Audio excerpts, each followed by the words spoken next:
കുരുക്ഷേത്ര യുദ്ധത്തിൽ കൗരവർക്കെതിരെ യുദ്ധം ചെയ്യാൻ അർജുനന് തേര് തെളിയിച്ച ഭഗവാൻ കൃഷ്ണനെ പോലെ എനിക്കൊരു തേരാളിയായി പാർവതി.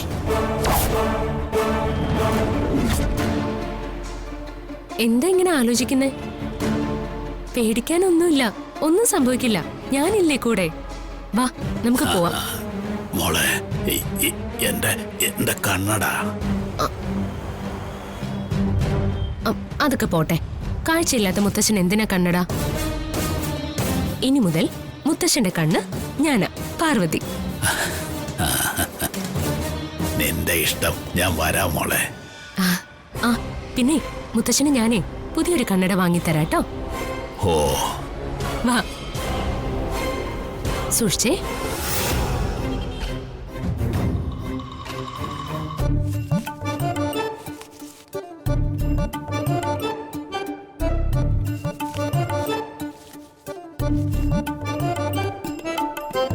പല്ലവി, ഞാൻ വന്നിട്ട് 10 മിനിറ്റായി. നീ എന്താ എന്നെ വിളിച്ചു വരുത്തിയിട്ട് കളിയാക്കാണോ? നിന്റെ കാലിന്റെ ചിത്രപ്പണി കാണാനാണോ എന്നെ നീ വിളിച്ചു വരുത്തിയത്? ഞാനെന്താ നിന്റെ കളിപ്പിളിയാണോ? വിപിൻ സാറേ, ഇന്ന് എന്റെ പിറന്നാളാ. അതുകൊണ്ട് ഇന്ന് എന്നെ കളിയാക്കിക്കൂടാ, വഴക്ക് പറഞ്ഞൂടാ. അതറിഞ്ഞൂടെ വിപിൻ സാറിന്? പിറന്നാള് കാര്യ വഴക്ക് പറഞ്ഞ ദൈവകോപം കിട്ടും. Wish you many happy returns of the day. മുഖത്ത് നോക്കി പറഞ്ഞു കഴിഞ്ഞു. ഇനി എനിക്ക് പോവാലോ. സാറേ, അയ്യേ, ഇങ്ങനെ ചടപടയെന്ന് പറയല്ലേ സാറേ. കേൾക്കാൻ ഇമ്പമുള്ള രീതിയിൽ പറയാൻ പാടില്ലേ സാറേ? ഈ ഈണത്തിലും ഇമ്പത്തിലും പറയാനേ എനിക്കറിയാവൂ. സൗകര്യം ഉണ്ടെങ്കിൽ നീ കേട്ടാ മതി. അയ്യോ, ഇങ്ങനെ ദേഷ്യപ്പെടല്ലേ വിപിൻ സാറേ. അവൾ എവിടെ പോയി കിടക്കുവാണോ എന്തോ. അല്ല വിപിൻ സാറേ, എന്റെ വേഷം എങ്ങനെയുണ്ട്? നല്ലല്ലേ? കുഴപ്പമില്ല. ആ, ദേ വന്നല്ലോ. എന്താ താമസിച്ചത്? ഏട്ടനും കൂടെ വരുന്നുണ്ടെന്ന് പറഞ്ഞു, അതാ താമസിച്ചത്.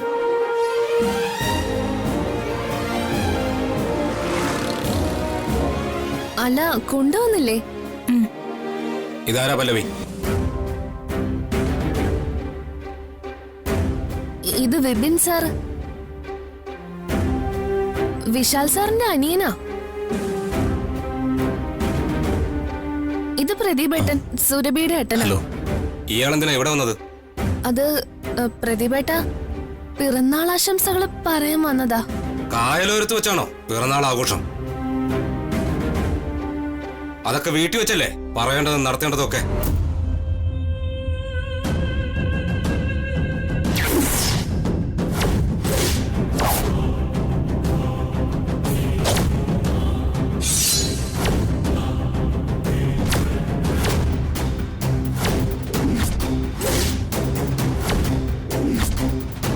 സാറേ, ഇതൊരു നാട്ടിൻപുറമാണ്. ഇവിടെ നാട്ടിൻപുറത്തുകാർക്ക് പട്ടണത്തിലുള്ളവരുടെ ജീവിത രീതിയും സംസ്കാരവും ഒന്നും ആയിട്ടില്ല. അതുകൊണ്ട് സാർ ഉദ്ദേശിച്ചൊന്നും ഇവിടെ നടക്കില്ല.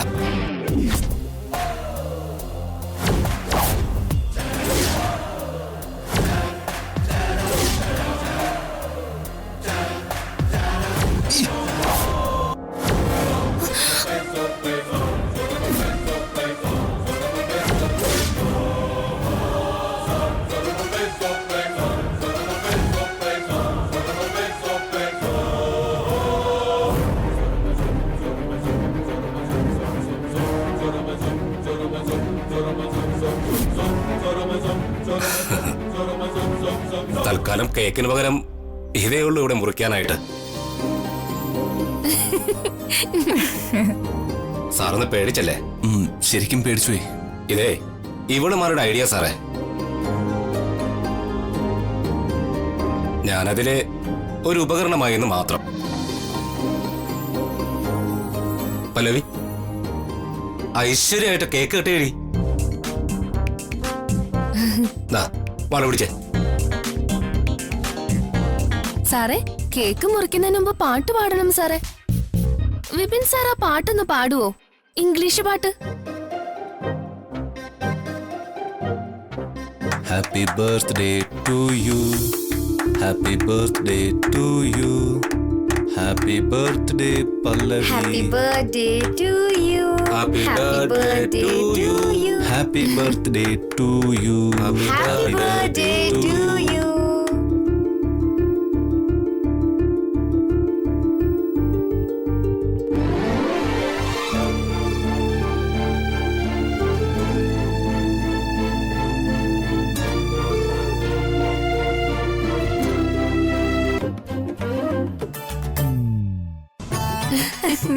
Happy birthday.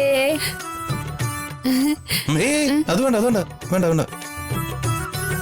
വിപിൻ സാറേ, നിങ്ങളുടെ പട്ടണത്തിലെ കേക്ക് കൊണ്ട് മുഖത്ത് കോലം വരയ്ക്കുന്ന ഒരു പരിപാടി ഉണ്ടല്ലോ, അതില്ലേ സാറേ? അതൊന്നും ചോദിച്ചു വാങ്ങിക്കാൻ പാടില്ല കുട്ടി. ഓട്ടോമാറ്റിക് ആയിട്ട് വരണം. മാത്രമല്ല ഇത് കേക്കല്ലല്ലോ, ബണ്ണല്ലേ.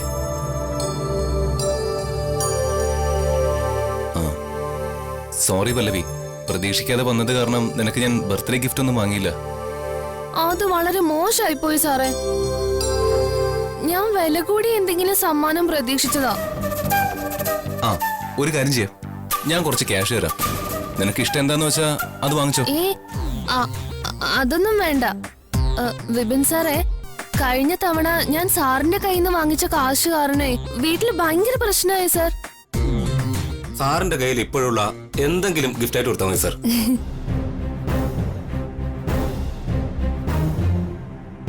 ആ വാച്ച് കൊടുക്കാലോ സർ. ഇത് പുതിയതല്ല, പഴയതല്ലേ. പിറന്നാളുകാരിക്ക് പഴയതെങ്ങനെയാ ഗിഫ്റ്റ് കൊടുക്കുന്നത്? അതൊന്നും സാരമില്ല സർ. പഴയതാണെങ്കിലും പ്രശ്നമില്ല. വിപിൻ സാറിന്റെ ഓർമ്മ എപ്പോഴും ഇവൾക്കുണ്ടാവുമല്ലോ.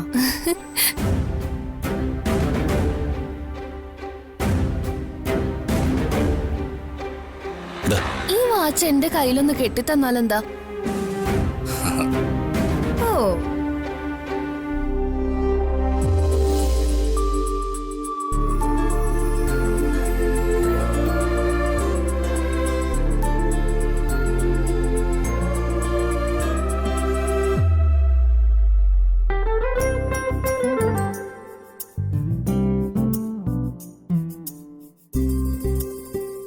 കൊള്ളാം സാർ, നല്ല വാച്ച്, നന്നായിട്ടുണ്ട്, എനിക്ക് ഇഷ്ടായി. എന്റെ ജീവിതത്തില് മറക്കാൻ പറ്റാത്ത ദിവസമായി ഇന്ന്. എന്നാ ഞാൻ പോട്ടെ, ഇനി എന്നാ ശരിയാവില്ല. എന്നാ ശരി സാറേ. ആ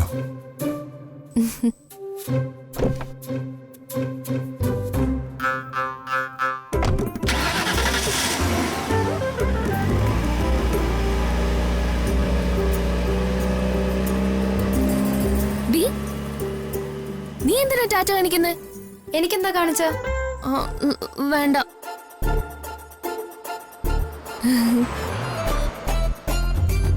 വിപിൻ സാറ് പോയിട്ട് കുറെ നേരമായി. നീ ഇപ്പഴും ടാറ്റ കാണിച്ചോണ്ട് നിക്കുവാണോ? നീ പോടി.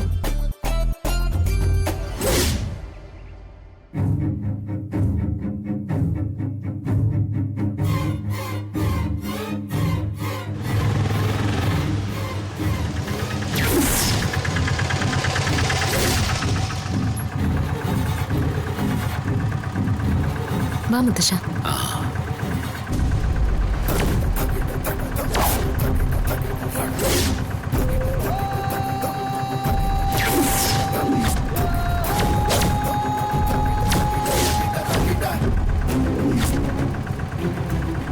ഞാൻ പോയി പൈസ എടുത്തിട്ട് വരാം മുത്തശ്ശ.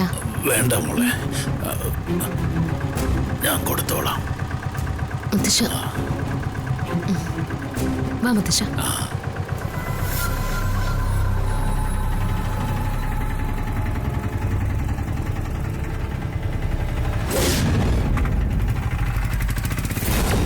സൂക്ഷിച്ചേ.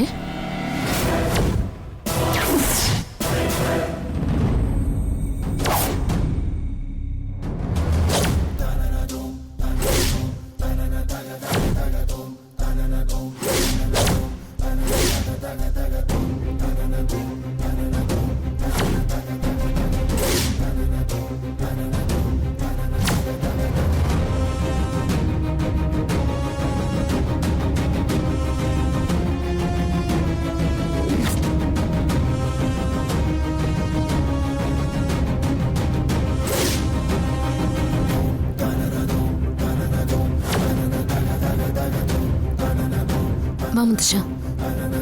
ഏയ് നിക്ക് നിക്ക് നിക്ക്.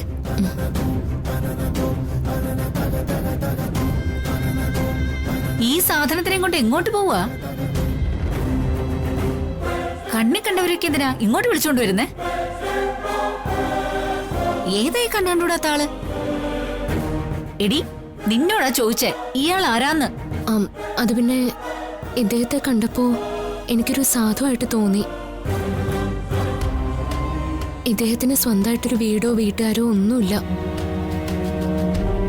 അതുകൊണ്ടാ ഞാൻ ഇദ്ദേഹത്തെ ഇങ്ങോട്ട് കൂട്ടിക്കൊണ്ടു വന്നത്. ഓ, പുണ്യപ്രവൃത്തി. പിന്നെ ഈ നാട്ടിൽ തെണ്ടിത്തിരിഞ്ഞ് നടക്കുന്ന ഒരുപാട് പേരുണ്ട്. അവരെല്ലാം ഈ വീട്ടിലേക്ക് കൂട്ടിക്കൊണ്ടുപോവാ. എന്നിട്ട് ഗായത്രി വില്ല എന്നുള്ള പേര് മാറ്റിയിട്ട് ശരണാലയം എന്നാക്കാം. നീ എന്താടി കരുതിയേ? നിന്റെ തോന്നിയാസം കാണിക്കാനുള്ള സ്ഥലമാണ് ഈ വീടുന്നോ? ഇത് സത്രം ലോഡ്ജ് ഒന്നുമല്ല, അന്തസ്സും ആഭിജാത്യമുള്ള ആൾക്കാർ താമസിക്കുന്ന സ്ഥലമാ. അതെങ്ങനെ ഇവൾക്ക് മനസ്സിലാകുന്നത് പ്രതാപ? തെണ്ടിക്കൂട്ടങ്ങളുടെ കൂട്ടത്തുനിന്നല്ലേ ഇവളും വന്നിരിക്കുന്നത്.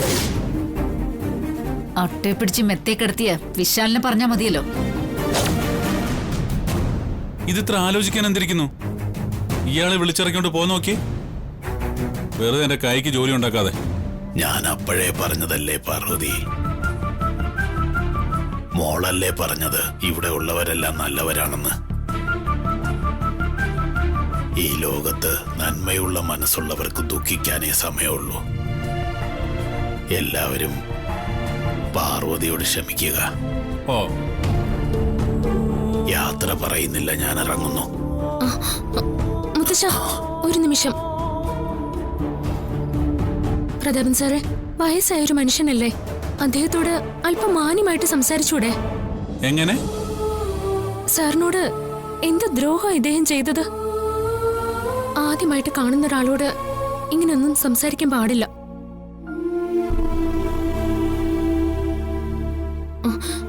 അപ്പച്ചി, ഇദ്ദേഹത്തെ പറഞ്ഞു വിടല്ലേ. ഇദ്ദേഹം ഉദയന്നൂരമ്മയുടെ ഭക്തനാ.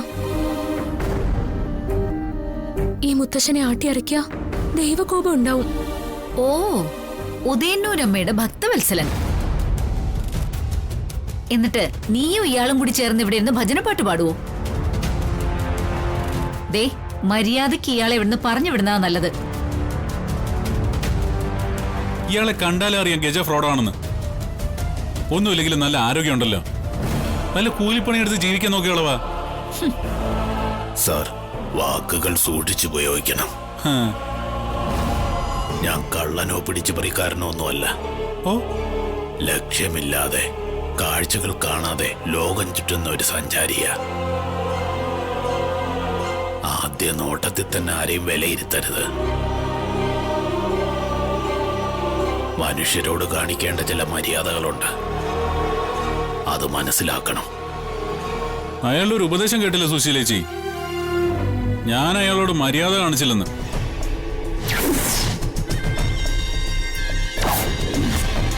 ഞാൻ തന്റെ മുമ്പിൽ ഓച്ചാനിച്ച് എന്ന് തമ്പ്രാന്ന് വിളിക്കണമായിരിക്കും. ദേ, എന്റെ സ്വഭാവം മാറുന്നതിന് മുമ്പ് ഇറങ്ങി പോകാൻ നോക്ക്.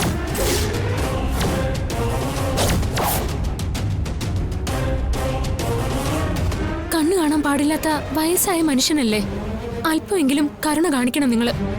മലയാളം പറഞ്ഞാൽ മനസ്സിലാവില്ലേ? നിന്നെ കൊണ്ടേ ഇവിടെ ഉള്ള ഒരു പൊറുതി മുട്ടിയിരിക്കുക. അതിൻ്റെ കൂടെ വേറൊരു മാറണം. എന്താ പ്രതാപ ഇവിടെ?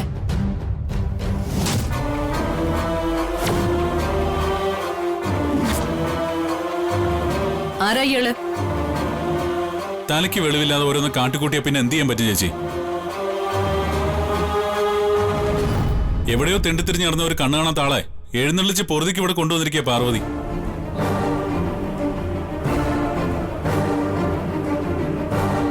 മരപ്പട്ടിക്ക് ഈനാമ്പേച്ച് കൂട്ട്. പാർവതി, അങ്കിള് പറഞ്ഞ ശരിയാണോ? ആരാ ഇദ്ദേഹം? നിനക്ക് പരിചയമുള്ള ആളാണോ? ഇദ്ദേഹത്തെ കൂട്ടിക്കൊണ്ടുവരാനാണോ നീ പുറത്തേക്ക് പോയത്? അല്ല വിശാൽ സാർ, എനിക്ക് ഇദ്ദേഹത്തെ പരിചയമൊന്നുമില്ല. ഒരപകടത്തിൽ നിന്നും ഞാൻ ഇദ്ദേഹത്തെ രക്ഷിച്ചു. അങ്ങനെ പരിചയപ്പെട്ടപ്പോ ആരും സഹായമില്ലാത്ത ഒരു നല്ല മനുഷ്യനാണെന്ന് എനിക്ക് തോന്നി. അതുകൊണ്ടാ ഞാൻ ഇങ്ങോട്ട് കൂട്ടിക്കൊണ്ടു വന്നത്. കണ്ണി കണ്ടവരെയൊക്കെ ഇങ്ങോട്ട് കൂട്ടിക്കൊണ്ടുവരാൻ ഇത് സത്രമൊന്നുമല്ല. മാത്രവുമല്ല, അലഞ്ഞു തിരിഞ്ഞു നടക്കുന്ന തെണ്ടികൾക്ക് എന്തൊക്കെ അസുഖങ്ങളുണ്ടാവും. ഇനി ഇയാൾ ഇവിടെ കിടന്ന് ചത്തുപോയാ ആര് സമാധാനം പറയും? ചേച്ചി, തീരുമാനം എടുക്കേണ്ടത് ചേച്ചിയാ. ഇയാളെ ഇവിടെ കിടത്തണോ അതോ അടിച്ചിറക്കണോ? ചേച്ചി പറഞ്ഞാ മതി. ഞാൻ എന്തിനാ ആവശ്യമില്ലാത്ത വയ്യാവലി എടുത്ത് തലവെക്കുന്നത്? പക്ഷെ ഞാൻ ഇയാളെ ഇവിടുന്ന് ഇറക്കി വിട്ടാൽ എല്ലാവരുടെ മുമ്പിൽ ഞാൻ വില്ലത്തിയാവില്ലേ? പാർവതിയല്ലേ ഇയാളെ ഇവിടോട്ട് കൂട്ടിക്കൊണ്ടുവന്നത്. അതുകൊണ്ട് തീരുമാനം എടുക്കേണ്ടത് വിശാലാണ്.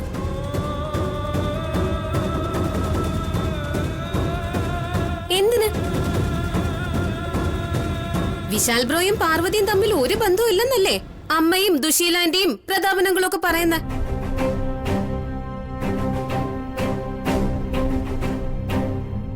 പിന്നെന്തിനാ പാർവതി ചെയ്ത പ്രവൃത്തിക്ക് വിശാൽ ബ്രോ തീരുമാനം എടുക്കണമെന്ന് പറയുന്നേ? അമ്മ പറഞ്ഞതാ ശരി. ഈ കാര്യത്തിൽ വിശാൽ സാറിന്റെ തീരുമാനമാണ് എനിക്കറിയേണ്ടത്. വിഷ്, നീ അത്രയ്ക്ക് ബുദ്ധിയില്ലാത്തവനൊന്നും അല്ലല്ലോ. ഈ പിച്ചക്കാരനെ ഇവിടെ കയറ്റി താമസിപ്പിക്കാൻ ഒരു കാരണവശാലും അനുവദിക്കില്ല എന്ന് ഞങ്ങൾക്കറിയാം. അതങ്ങ് തുറന്നു പറഞ്ഞേക്ക്. ഇയാളെ ഇറക്കി വിട്ടിട്ട് ഇവിടെ മുഴുവൻ സാനിറ്റൈസർ സ്പ്രേ ചെയ്യണം.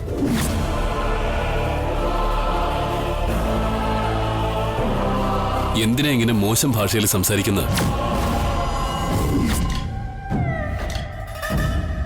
മറ്റുള്ളവരുടെ മനസ്സിനെ വേദനിപ്പിക്കുന്ന രീതിയിൽ സംസാരിച്ച് ശീലിച്ചു പോയല്ലേ?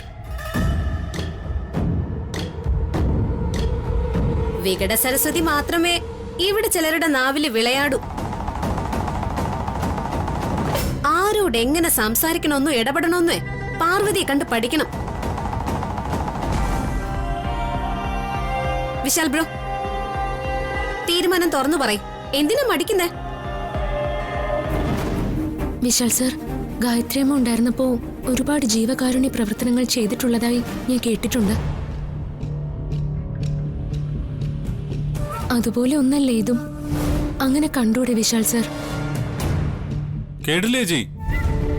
രൂപത്തിലും ഭാവത്തിലും മാത്രമല്ല, പ്രവൃത്തിയിലും ഗായത്രിയമാവാനുള്ള ശ്രമോ. അതിലിപ്പോ എന്താ തെറ്റ്? നല്ല കാര്യമല്ലേ പാർവതി ചെയ്തത്? സൽക്കർമ്മങ്ങൾ ചെയ്താലേ സ്വർഗലോകത്തിന്റെ കവാടം നമുക്കായി തുറക്കുമെന്നാ പറയാറ്.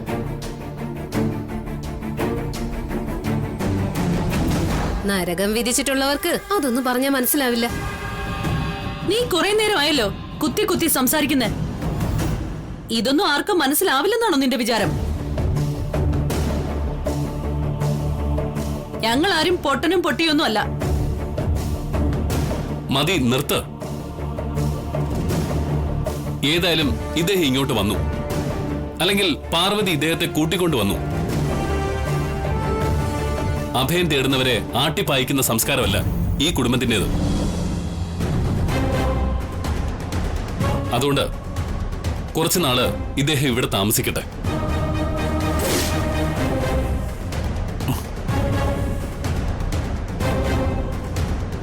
അതിനുശേഷം ആലോചിക്കാം പിന്നീട് എന്താ വേണ്ടതെന്ന്. വിശാലിന്റെ അഭിപ്രായം അങ്ങനെയാണെങ്കിൽ അങ്ങനെ തന്നെ നടക്കട്ടെ. ഞാനായിട്ട് എതിരൊന്നും പറയുന്നില്ല. എന്തായാലും ഗോപിയേട്ടന് നോക്കാൻ ഒരാൺതുണ ആവശ്യമാണ്. ഇയാൾക്കാണെങ്കിൽ നല്ല ആരോഗ്യമുണ്ട്.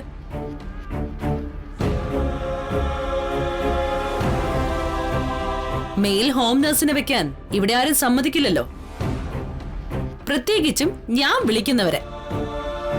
ഇയാളെ പാർവതി കൊണ്ടുവന്നതല്ലേ, അതുകൊണ്ട് സംശയിക്കേണ്ട കാര്യമൊന്നുമില്ല. ചേച്ചി എന്ത് വിടുതല ചേച്ചി പറയുന്നേ? ഇയാൾക്കേ കണ്ണു കണ്ടുകൂടാ. ഇയാളെ നോക്കാൻ 10 പേര് വേണം. അങ്ങനെയുള്ള ആളാണോ അളിയനെ നോക്കാൻ പോകുന്നേ? പറയുന്നതിനൊരു ലോജിക്ക് വേണ്ട ചേച്ചി. ഞാനൊരു അന്ധം തന്നെയാ, സമ്മതിക്കുന്നു. പക്ഷേ എന്റെ കാതിനും ആരോഗ്യത്തിനും ദൈവം സഹായിച്ചൊരു കുഴപ്പമില്ല. എന്നെ ഏൽപ്പിക്കുന്ന എന്ത് ജോലിയും ഞാൻ കൃത്യമായിട്ട് ചെയ്യും. ആ സ്ഥലം ഒന്ന് പരിചയമാവണമെന്ന് മാത്രം. കണ്ണ് കാണത്തില്ലെങ്കിൽ എന്താ, വായ്ത്താളത്തിന് ഒരു കുഴപ്പമില്ല. എന്താ നിങ്ങളുടെ പേര്? ചന്ദ്രൻ, ചന്ദ്രശേഖരൻ. പരിചയമുള്ളവര് ചന്ദ്രേട്ടാന്ന് വിളിക്കും. അതിന്റെ കൂടെ ഒരു കുറവുണ്ടായിരുന്നുള്ളൂ. ചന്ദ്രശേഖരൻ, ശേഖരൻ. അപ്പോ ഗായത്രി അമ്മ എന്നോട് പറഞ്ഞ ആൾ ഇതായിരുന്നോ? എന്തിനായിരിക്കും ഇദ്ദേഹത്തെ കൂട്ടിക്കൊണ്ടുവരാൻ ഗായത്രി അമ്മ പറഞ്ഞത്? അതെ, പറയുന്ന ജോലിയൊക്കെ കൃത്യമായിട്ട് വൃത്തിയായി ചെയ്യണം. കൂലിയായിട്ട് കഴിക്കാൻ എന്തെങ്കിലും തരും, ശമ്പളമൊന്നും പ്രതീക്ഷിക്കണ്ട.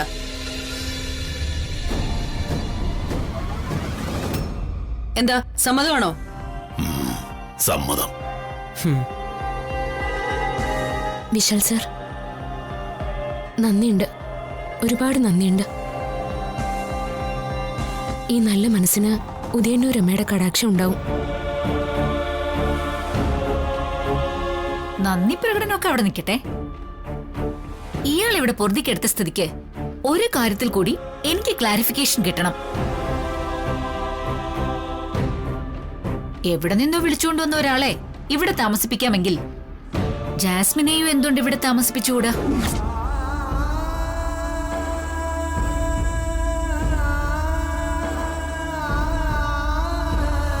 അത് ന്യായമായ ചോദ്യമാണേ. പൊര കത്തുമ്പോ തന്നെ വാഴ വെട്ടണം. എന്താ വിശാൽ, സുശീല ചോദിച്ചത് കേട്ടില്ലേ? ഒന്നുമില്ലെങ്കിലും അവളൊരു പെൺകുട്ടിയല്ലേ?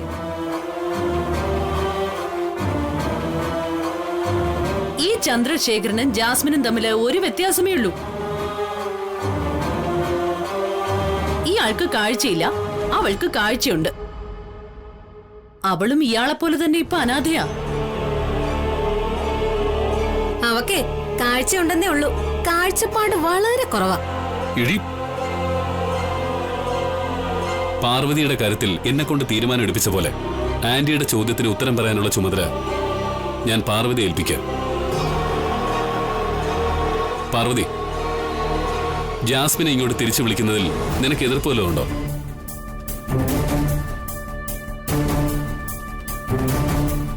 ഇതിൽ ഇത്ര ആലോചിക്കാൻ എന്തിരിക്കുന്നു പാർവതി? പറ്റില്ലെന്ന് തീർത്ത് പറഞ്ഞേക്ക്. നീ അവളെ കൊണ്ട് പറയിപ്പിക്കാൻ ശ്രമിക്കണ്ട. അവള് പറയട്ടെ. ആ ഉത്തരം കേട്ടിട്ട് വേണം ചന്ദ്രശേഖരന്റെ കാര്യത്തില് എന്റെ തീരുമാനം പറയാൻ. ഞാൻ പലപ്പോഴായി അമ്മയോട് പറഞ്ഞിട്ടുള്ളതാ, ജാസ്മിനെ ഞാനല്ല ഇവിടെ നിന്ന് ഇറക്കി വിട്ടതെന്ന്. ഞാനാണ്, ഞാൻ തന്നെയാ അവളെ ഇവിടെ നിന്ന് ഇറക്കി വിട്ടത്. അതുകൊണ്ട് എന്റെ തീരുമാനമാണ് അറിയണ്ടെങ്കിലേ ഞാൻ പറയുന്നു, ഒരു കാരണവശാലും അവളെ ഈ വീടിന്റെ 7 അയല് തടുപ്പിക്കരുത്. നിന്റെ അഭിപ്രായം ആരും ചോദിച്ചില്ല. ഇപ്പൊ നീ പറഞ്ഞത് നിന്റെ ആഗ്രഹം. ആ ആഗ്രഹമേ നിന്റെ മനസ്സിൽ തന്നെ വെച്ചിരുന്നാ മതി. സുശീലേ, ജാസ്മിനോട് പെട്ടിയൊക്കെ പാക്ക് ചെയ്യാൻ പറയേ.